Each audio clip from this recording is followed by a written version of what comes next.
For over a century, the 1911 has ruled the handgun world like a monarch, respected, revered, and largely unchanged. It's got history, it's got grit, and yep, it feels like something Clint Eastwood himself might carry into a standoff. But let's call it what it is, a beautiful dinosaur. We're in 2025, and while the 1911 still has its diehard fans, the game has moved on. The average shooter wants capacity, simplicity, modularity, and reliability in dirty, fast-paced environments. Nobody wants to pay $1,200+ for a gun that might choke if you limp-wrist it or forget to lube it just right. So what replaced the 1911? Not one gun, but an era of pistols that outclass it in just about every meaningful way. Let's check these babies out.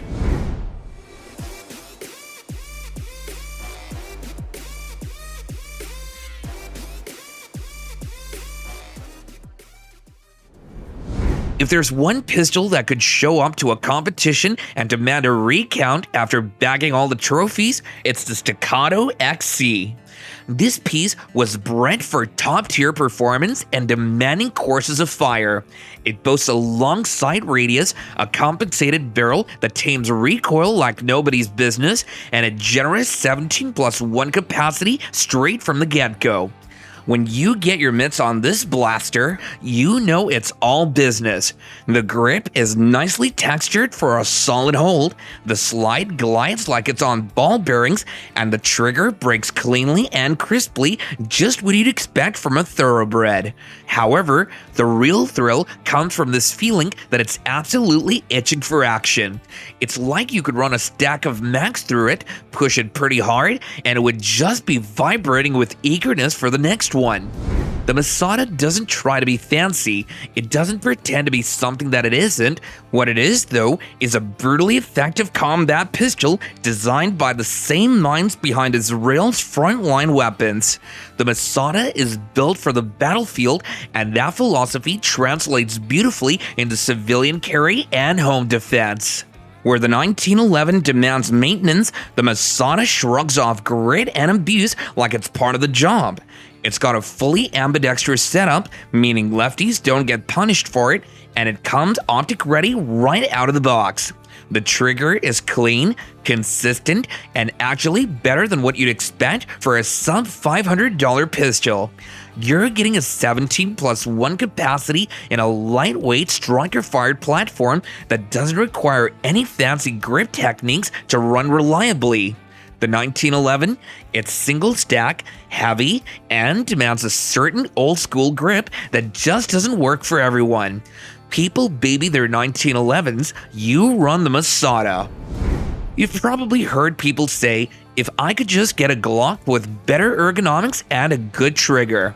Well, Shadow Systems listened and built the MR920. It's like someone handed a Glock to a performance shooter and said, make it perfect, and then they did. Compared to a 1911, the MR920 feels like an athlete next to a suit of armor. Lightweight, modular, and ready to be customized for whatever mission you've got in mind. It can run red dots, suppressors, and aftermarket parts without breaking a sweat, and the grip texture is just perfect. It doesn't chew up your hands, but it doesn't slip either. Trigger snobs love this gun for a reason. The break is clean, the reset is short, and it's consistent across thousands of rounds. With 15+1 on tap in a compact frame, the MR920 proves you don't need a full-sized war relic to shoot fast, shoot straight, and carry comfortably. You need something modern, something like this. 1911s were built for trench warfare, but the MR920 was built for today. I'm sure you didn't expect a Taurus to be on this list, but the G3 has been quietly stealing the spotlight from much more expensive guns and doing it with swagger. You can snag one for yourself for under $300 and get reliability, capacity, and ergonomics that leave the 1911 looking overpriced. The G3 gives you both a striker block and a trigger safety. A crisp trigger with second strike capability is built in, And guess what? It's actually comfortable to shoot even after several hundred rounds.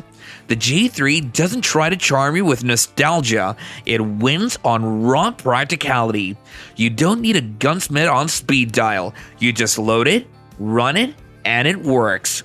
Compare that to the 1911, which, unless it's a high-end custom shop model, might need some tuning just to eat hollow points reliably. The Taurus G3 eats everything all day long.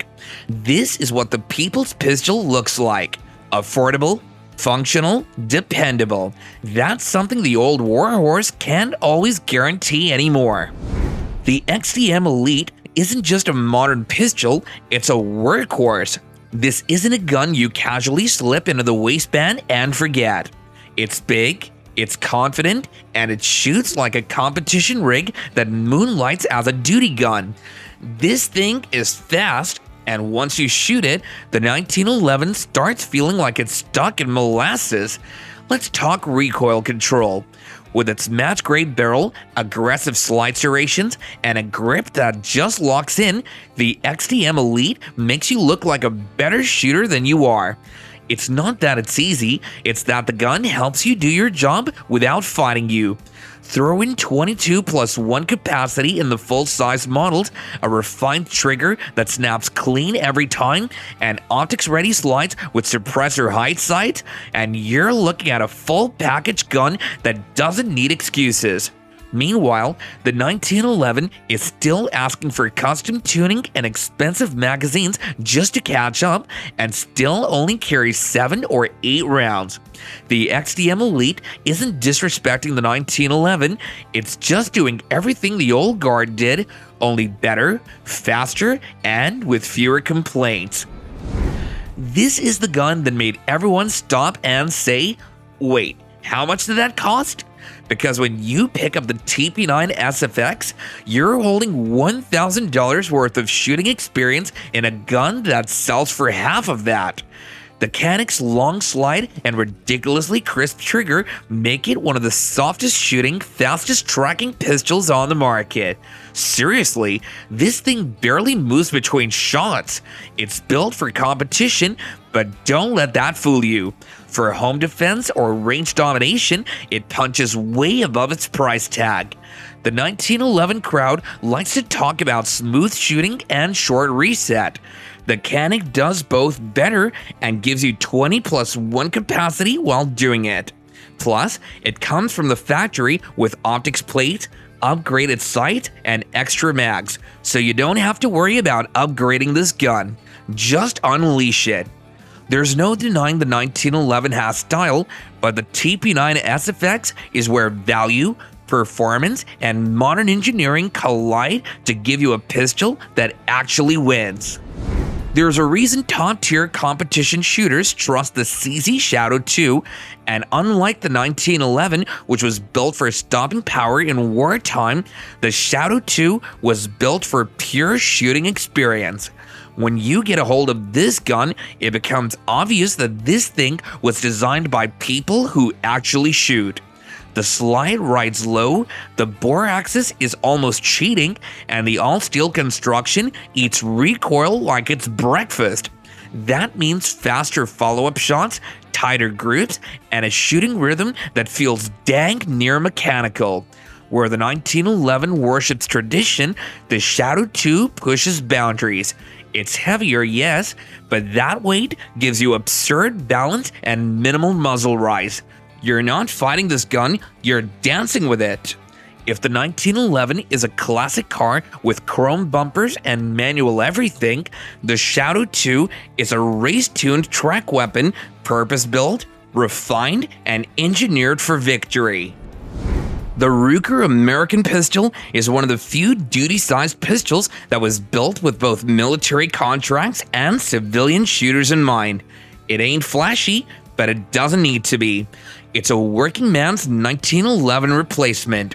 You're not paying for pedigree, you're paying for performance, and this gun is pure function over form. Aggressive grip texture, fully ambidextrous controls, a trigger that, while not match grade, breaks predictably, and it's durable, like drop it on the concrete and keep shooting durable. The kind of durability that makes 1911 fans start to sweat. Because let's face it, a lot of them keep theirs in velvet-lined cases. The American pistol feels like a throwback to when guns were tools first, not collectibles. You won't see many at the local gun show with gold triggers or engraved slides, but you will see it outperform guns twice its price at the range. Here's where the 1911 really starts to fall apart: concealability. You're not stuffing a 5-inch steel frame 1911 in your waistband every day and pretending that it's comfortable. The Sig P365 XL disappears under clothing and still gives you 12 to 15 rounds of 9mm in a flat, slim package that shoots like a full size. The trigger is smooth, the ergonomics are dialed in, and Sig's ability to squeeze so much performance into such a small frame makes you wonder why the 1911 even hangs around anymore. With optics-ready cuts and near-zero recoil for its size, the P365 XL has changed the concealed carry game, and unlike older designs, you don't need to dress around this gun, it just fits you. That's the biggest difference. The 1911 demands a wardrobe, the P365 XL just slides into your daily life and becomes a part of it. If there's one thing that single-stack 1911 lovers can't argue against, it's this: 1911s just don't hold enough rounds. The Hellcat Pro took that problem, solved it, and made it sexy. This isn't some Micro 9 that feels like a toy. It's got the size, weight, and recoil control of a compact with the magazine capacity of a full size. 15+1 flush fit, optics ready, rail equipped. Springfield knew exactly what they were doing. Shooting the Hellcat Pro feels confident. It's a bit snappy, but not punishing. Fast, but controllable, and it's reliable straight out of the box. Just load, rack, and run. The Hellcat Pro represents everything that's moved beyond the 1911 era efficiency, minimalism, and real-world readiness.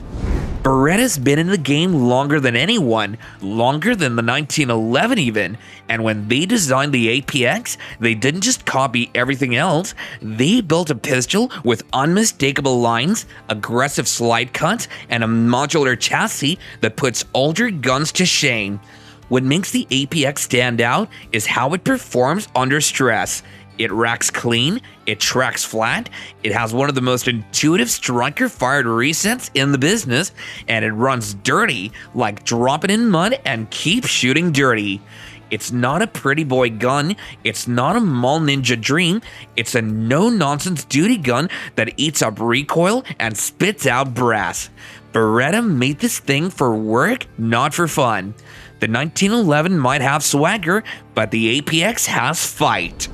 If there's one gun that could go to war today and ask for seconds, it's the effing 509 Tactical. This thing was born for hard use and rough conditions. Tall suppressor height sights, threaded barrel, 24+1 capacity right out of the box, and an optics mount that actually holds 0. When you hold this fella, you know it's serious. The grip texture is aggressive, the slide racks with authority, and the trigger, while not delicate, breaks like a combat tool should. And the best part is that it feels like it wants to fight, like you could drag it through gravel, dunk it in water, and it would thank you for the abuse. Pretty ridiculous, right? The 1911 needs maintenance, whereas the effing 509 Tactical needs ammo. Alrighty, my dudes and dudettes, that's gonna do it for this video. Make sure you're subscribed and click a thumbnail to dive right back in for more fascinating firearms content from us. Thanks a lot for watching, and we'll see you in the next video.